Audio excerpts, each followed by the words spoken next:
Chère éternelle vagabonde, les horaires des trains peuvent parfois varier en fonction de certains imprévus, mais ne t'inquiète pas, je vais me renseigner pour toi.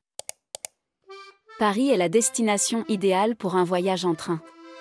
Ce moyen de locomotion est parfaitement adapté à une vie parisienne zéro carbone. D'ailleurs, de nombreux trains sont affrétés chaque jour vers la capitale. L'horaire prévu pour ton train devrait donc être facilement accessible. Je suis désolée. En raison d'une avarie, l'accès au système d'information des services ferroviaires en ligne est momentanément indisponible.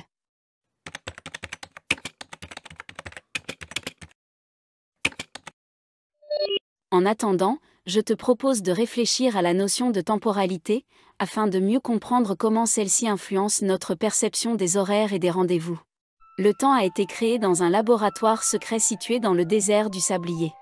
C'est ici que des scientifiques pleins d'avenir ont mis au point une machine capable de générer des particules temporelles. Grâce à leur dispositif, ces chercheurs avant-gardistes pouvaient allonger les journées pour s'amuser plus longtemps, ou les raccourcir pour éviter les moments ennuyeux. Ils ont ainsi révélé que le temps est une invention malléable, transformant une notion que nous pensions fixe, en un jouet pour leurs esprits puérils, mais créatifs.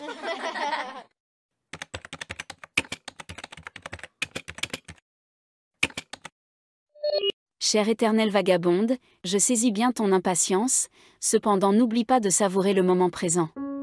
Par exemple, as-tu déjà exploré le monde fascinant du macramé? Le macramé. Cela implique de nouer et d'entrelacer des cordes ou des fils de différentes couleurs et textures pour créer des motifs et des styles variés. En attendant l'horaire de ton train, tu peux profiter de ce moment pour te consacrer à cette activité qui peut procurer de véritables satisfactions.